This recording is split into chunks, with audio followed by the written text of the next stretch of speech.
सबसे पहली बात मैं आपको बता दूं, जो चोर होगा उसी को तकलीफ होगी। राहुल गांधी का टारगेट नीरव मोदी, ललित मोदी थे, जो देश का लाखों करोड़ों रुपया लेकर भाग गए, जिन्होंने बैंक को करोड़ों रुपए का चूना लगाया।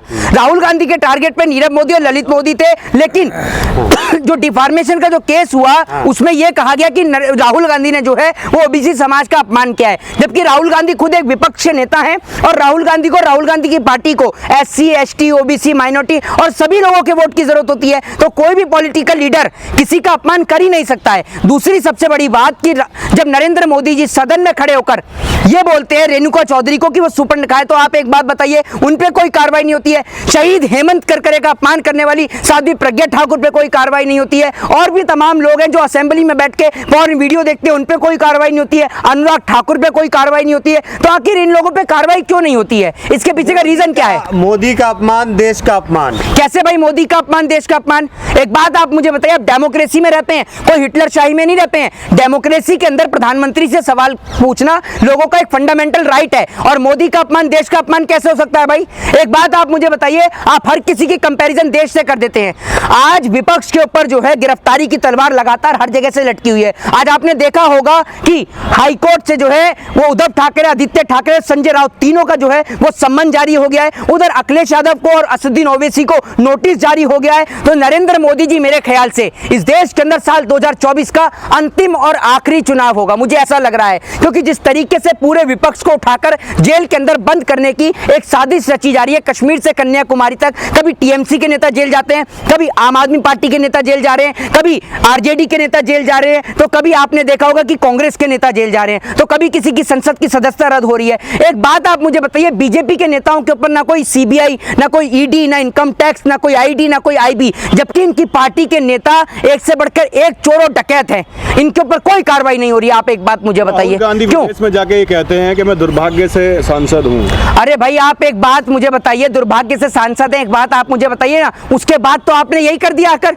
आपने तो उनको संसद से हटा ही दिया। दूसरी बात यह कि राहुल गांधी का कहने का अर्थ और तात्पर्य यह था कि दुर्भाग्य से सांसद से जो उन्होंने कहा, उसका मतलब यह है कि जब उनको बोलने की आजादी नहीं दी जा रही है, जब विपक्ष के नेता को लगातार आए दिन उनके ऊपर कोई ना कोई आरोप लगा दिए जाते हैं, भारत जोड़ो यात्रा निकालें तो उसको कह दिया जाता है कि कोरोना आप फैला रहे हैं, उसका नोटिस जारी कर दिया जाता है। भारत जोड़ो यात्रा में किसी महिला से मिलने तो आप आपत्ति जारी कर देते हैं। इस बार मैं आपको बता दूं कि नरेंद्र मोदी जी इतना डरे हुए हैं, भाजपा इतनी बौखलाई हुई है कि विपक्ष के सभी नेताओं को जेल के अंदर बंद कराने की कोशिश और साजिश रच रही है। इसमें कहने की क्या जरूरत है? एक बात आप मुझे बताइए, नरेंद्र मोदी जी क्या क्या कह के आए हैं विदेश में, आपको पता है? आप सुनाए कभी? आप नरेंद्र मोदी पर चर्चा क्यों नहीं करते हैं? स्मृति ईरानी, जो आज स्मृति ईरानी बोलती हैं कि भैया राहुल गांधी माफी मांग ले, एक बात आप मुझे बताइए, माफी मांगने के काम तो मैडम आपके हैं। आप नरेंद्र मोदी जिस टाइम पे गुजरात के मुख्यमंत्री थे, उस टाइम पे आप बोलती हैं कि नरेंद्र मोदी जी का मुख्यमंत्री बने रहना एक शर्मनाक घटना है, और आज आप उन्हीं की पार्टी से नेता, मंत्री और सांसद बन के बैठी हुई हैं। तो आप तो आप जैसी महिलाएं जो हैं, प्रेसिडेंट श्रीनिवास ने भी जो है क्या नाम है, स्मृति ईरानी का अपमान किया है। क्या अपमान किया है बताइए आप मुझे? महंगाई को लेकर के उन्होंने ये कहा था कि जो है पहले ये लोग कहते थे कि महंगाई जो है क्या नाम है, डाइन है, डार्लिंग हो गई है। हाँ, तो इसमें क्या है? इसमें क्या अपमान है? कौन सा अपमान है भाई? एक बात आप मुझे बताइए, वाक्य में पहले तो जो 2014 से पहले की जो महंगाई थी वो महंगाई थी, अब इनकी भौजाई हो गई है, हमने भी बोल दिया। तो लीजिए आप एक बात बताइए, वो मैं ये पूछना चाह रहा हूँ कि वो स्मृति ईरानी जो सिलेंडर पे पैसे बढ़ने पर जंतर मंतर पे धरना देती थी, आज सिलेंडर 1100 प्लस का हो गया। Who is this Smriti Irani? कहाँ है? मतलब स्मृति ईरानी कहाँ गायब हो गई? कहाँ है स्मृति ईरानी? देश के लिए काम कर रही है। क्या काम कर रही है देश के लिए? बताइए क्या काम कर रही है, बताइए ना क्या काम कर रही है। आपका मुंह गूंगे हैं, क्या काम कर रही है? बोलिए ना भाई, बता ही रहे। दिख नहीं रहा है। हाँ दिखा दीजिए, दिखा दीजिए। मिलकर के काम कर रही है। किसके साथ में मिलके? किसके साथ में मिलके? मोदी जी के मंत्रिमंडल में। हाँ, तो क्या काम कर रही है जरा बताइए? भाजपा ने क्या काम किया, स्मृति ईरानी ने क्या काम किया, जरा बताइए तो। भाई साहब, ये अपनी बेटी, इनकी बेटी के ऊपर आप सवाल खड़े करिए तो लोगों के ऊपर ये केस करती हैं, खड़े होकर सदन में चिल्लाती हैं, और जब देश के अंदर बहन बेटियों के साथ रेप होता है, बलात्कार होता है, रातों रात सबको जलाया जाता है, स्मृति ईरानी के मुंह से आवाज नहीं निकलती है। ये स्मृति ईरानी बताएंगी देश के लोगों को, जो नरेंद्र मोदी को कहती थी कि इनको मुख्यमंत्री पे बने रहना एक शर्मनाक घटना है। आज उनकी पार्टी से नेता और सांसद बन के बैठी हैं।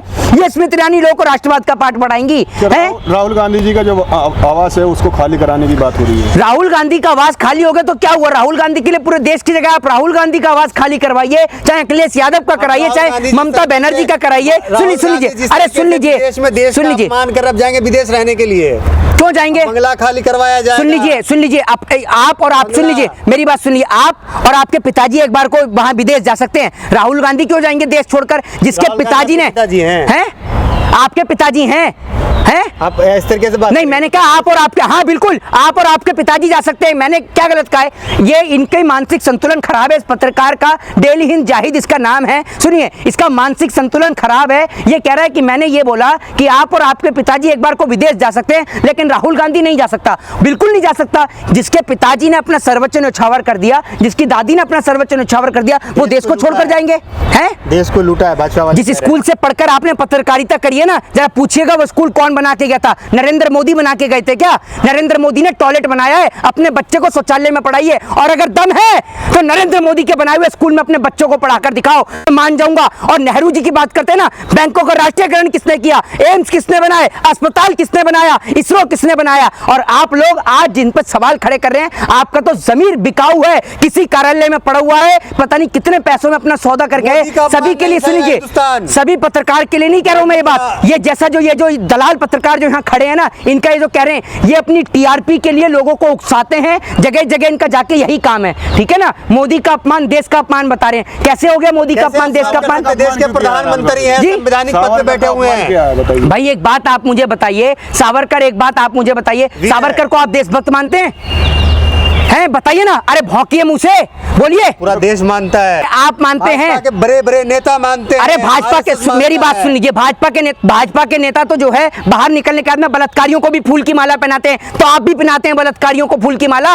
ये बताइए ना आप मुझे, बताइए आप मुझे। बिल्किस बानो के जो बलात्कारी हैं, जब वो बाहर आए थे, उनको फूल की माला किसने पहनाई थी? जरा जवाब दीजिए। भाजपा के नेता तो बलात्कारी भी हैं। भारतीय जनता पार्टी का एमएलए कुलदीप सिंह सेंगर बलात्कारी है, आप उसको सपोर्ट करते हैं क्या? दीजिए ना। स्मृति ईरानी के जिस तरीके से स्मृति ईरानी का आपने अपमान किया है, आपने ये कहा कि सिलेंडर का दाम बढ़ गया है, पूरा देश खुशी खुशी सिलेंडर खरीद रहा है। हाँ, तो आप एक मिनट, आप एक बात मुझे बताइए, आप दिलाकर आ रहे हैं? पहले तो कहते हैं देश की जनता 80 करोड़ राशन ले रही है, 80 करोड़ की जनता जो है मोदी जी के मुफ्त के राशन पर जिंदा है, ठीक है ना? मतलब वो 100-200 रुपए का, 500 रुपए का आटा नहीं ले पा रही है, लेकिन इस दलाल पत्रकार के कहने पर वो 1100 का सिलेंडर हंसते हंसते ले रही है। ये दिलाकर आता है सबके घर में, इसका एड्रेस लेकर इससे लो सब सिलेंडर। पूरा देश जो है आज मोदी जी से खुश है। अरे भैया, अगर पूरा देश, मेरी बात तो सुन लीजिए, फिर से मोदी जी आएंगे तो ये जो इतनी सीट जो अखिलेश यादव को मिली है, आप कह रहे हैं पूरा देश खुश है, ये जो इतनी सीट अखिलेश यादव को मिली है, जो उद्धव ठाकरे को लेकर आए थे, जिन्हों की सरकारें गिराई हैं, क्या ये इनके पक्ष में कोई नहीं है? ये देश में नहीं आते ये लोग? ये गिनती में नहीं है क्या? विपक्ष तो बटा हुआ है, कहाँ इकट्ठा है कोई? आज मैं वही आपसे कह रहा हूँ, आज पूरे विपक्ष को एकजुट होने की जरूरत है, और एकजुट होकर सरकार के खिलाफ आवाज उठाने की जरूरत है।